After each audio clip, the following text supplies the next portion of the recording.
مرتبہ کو پہچانتا ہے، انسان علم ہی سے شریعت کو پہچانتا ہے، انسان علم ہی سے حدیث مصطفیٰ کو جانتا ہے، انسان علم ہی سے اپنے آپ کو پہچانتا ہے۔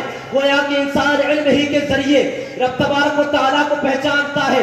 سرکار دو عالم صلی اللہ تعالیٰ علیہ وسلم ارشاد فرماتے ہیں طلب العلم فریضۃ علی کل مسلم و مسلمہ، seeking knowledge is obligatory to every Muslim man and woman۔ علم دین کا حاصل کرنا ہر مسلمان مرد عورت سب پر فرض ہے۔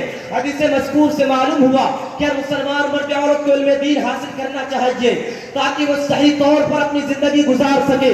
اگر انسان علم دین حاصل کرے تو خود سنت مصطفیٰ پر چلنے کی کوشش کرے گا، اپنے اولاد کو اسلامی طریقے پر پرورش کرے گا، اپنے بیوی کے حقوق کو پہچانے گا۔ اگر عورت علم دین حاصل کرے تو اپنے شوہر کے حقوق کو پہچانے گی، اپنے اولاد کو شریعت مصطفیٰ پر چلنے کی تاکید کرے گی، پڑوسیوں کے سامنے حسن سلوک کے ساتھ پیش آئے گی۔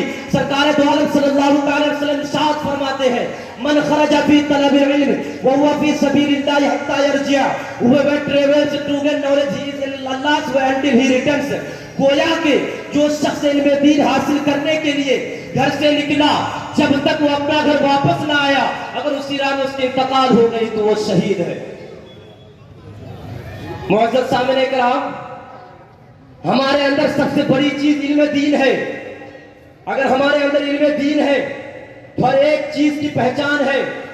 سرکار دو عالم صلی اللہ تعالی علیہ وسلم ارشاد فرماتے ہیں کہ علم دین حاصل کرو، اگرچہ مطلب یہ ہے کہ تم چین میں ہو، علم دین حاصل کرنا پڑے تو بھی علم دین حاصل کرو، چاہے بھوک اور پیاس برداشت کرنا پڑے علم دین حاصل کرو، چاہے مشقت کیوں نہ اٹھانی پڑے علم دین حاصل کرو۔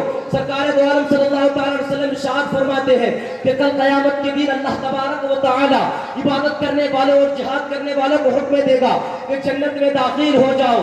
علماء کرام عرض کریں گے اے پروردگار عالم، یہ لوگ ہمارے علم کے سفید جہاد کیے اور ہمارے علم کی صدقہ عبادت کیے۔ رب تبارک و تعالی ارشاد فرمائے گا کہ تم میرے نزدیک میرے بعض فرشتوں کے مثل ہو، آج تم شفاعت کرو، تمہاری شفاعت قبول کیے جائے گی۔ حضرات جب قیامت قائم ہوگی تو میزان میں شہیدوں کا خون، علماء کرام کے کلمے کے سائے سے میزان، حضرات جب قیامت قائم ہوگی تو شہیدوں کا علماء کرام کے کلمے کے سائے شہیدوں کے خون سے زیادہ وزنی ہوں گے۔ اسی لیے شہید اپنے جان کو راہ خدا میں ختم کر دیتا ہے اور شہادت کا درجہ حاصل کر لیتا ہے، لیکن عالم دین کے کلمے سے جب سیاہی نکلتی ہے تو ترمذی شریف کی شکل اختیار کرتی ہے۔ عالم دین کی کلمے سے جب سیاہی نکلتی ہے تو مشکات شریف وجود میں آتی ہے۔ عالم دین کی کلمے سے جب سیاہی نکلتی ہے تو فتوی عالم گیری کا وجود ہوتا ہے۔ عالم دین کی کلمے سے جب سیاہی نکلتی ہے تو الدولت المکیہ ثبوت علم غیب پر ایک پہاڑ قائم ہو جاتا ہے جو قیامت تک مسلمانوں کے لیے سرمایہ حیات فتوی رضویہ کی شکل میں ملتی ہے۔ حضرات یہی وجہ ہے کہ عالم دین کی کلمے کی سیاہی شہیدوں کے خون سے زیادہ وزنی ہے۔ حضرات وقت کی بہت زیادہ قلت ہے، میرے بولنے میں اور آپ تمام سامعین کے سننے میں جو بھی گزر ہو چکی ہو، آئیے ہم سب مل کر رب قدیر کی بارگاہ میں توبہ استغفار کرتے ہیں۔ استغفر اللہ ربی من کل ذنب واتوب الیہ۔